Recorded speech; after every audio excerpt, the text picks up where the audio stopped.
I'm sitting in this car and I'm screaming, ah, ah. And if you meet him, just tell him I'm available.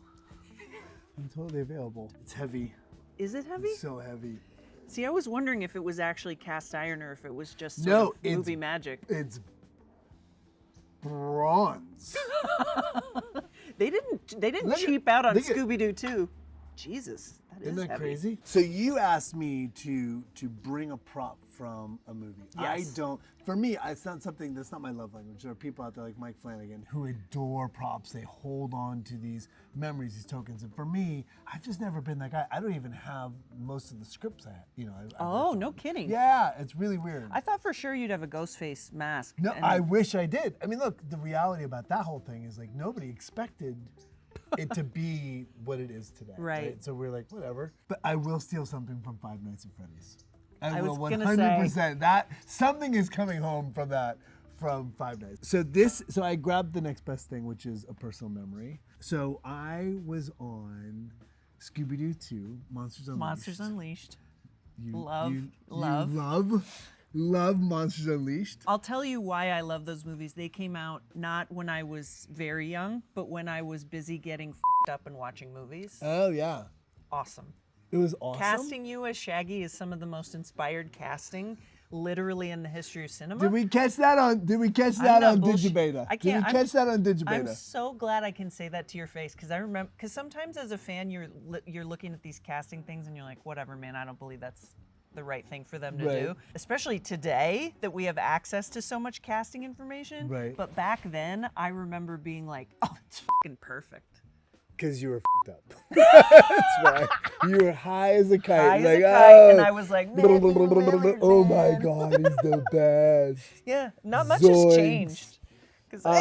Listen, I will say this, that when that part came down, I was like, oh yeah, that totally makes sense. I was shooting 13 Ghosts. Oh, that's another great movie. No, that's where you're wrong. It's so fun. It's a terrible film. Yeah, but it's fun because it's bad. Because you were high. That's why. You were high as a kite. You've already said that. Yeah. No, but I had to fly down to audition for it. Oh. And it was the first person to audition. And it was like a Saturday because I was on the film and I had to like fly down and fly back up. And I was like walking around this block in Vancouver, memorizing these Scooby Doo lines. And like, how does Shaggy talk? Right. Because I had to go in that room and figure it out. Mm-hmm. And so the thing for me is I was in 13 Ghosts and my voice was thrashed because I was screaming the whole time. Oh. So then I kind of had this raspy voice and I was like, oh, if I scream myself hoarse, I will sound like Shaggy.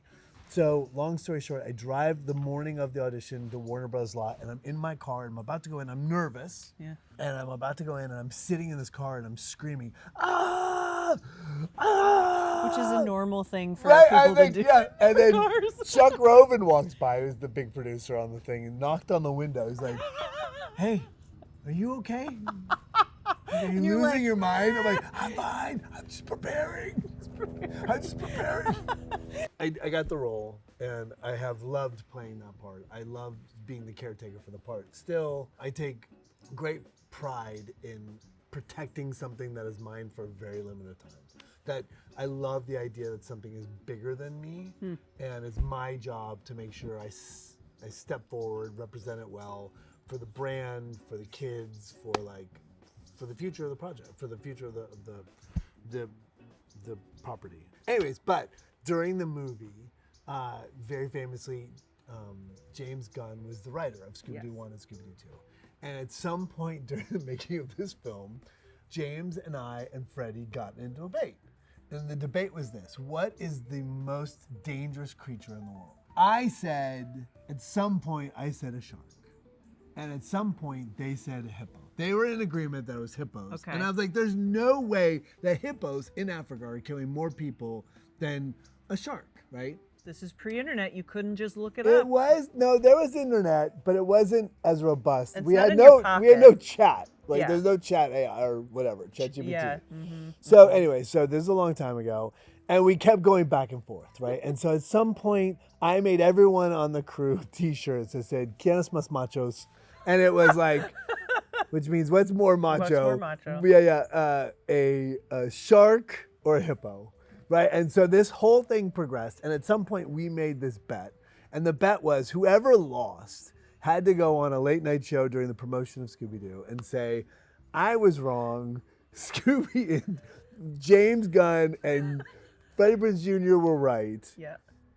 that hippos are more famous, and or vice versa. Yeah. So anyways, it turns out, for those of you playing at home, hippos are far more dangerous than sharks. Now, they're not the most, I actually think the most dangerous thing in the world are spiders or...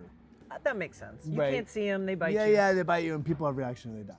Anyways, so those guys did is that they made, when they finally won, they had, Riddick was shooting. Remember Riddick, that TV show? Yeah. And they had this clay, like they had this guy who did all his claymation in the same studio. They had it made out of clay, and then immediately one of the shark's teeth broke, and I'm like, it's never gonna live, it's never gonna make it. Right. So I went out and did the bougiest thing I've ever done. I had something bronzed. Wow. So this weighs like literally like 25 pounds or It is something. really heavy. It's like more than 25 pounds. And my wife hates it. My wife Heather's like, that is the weirdest, because I wanted to put in the middle of like our, our table in the Yes. TV room. She's Yeah. like, no, we're not doing that. But as you can see, it's a hippo coming out of the water and killing a shark. And so I have to say Incredible. officially, today, before God and man, James Gunn and Freddie Prinze Jr. were right, and I was wrong. Wow. I mean, that's a powerful statement. Yeah, Fred wins over Shaggy.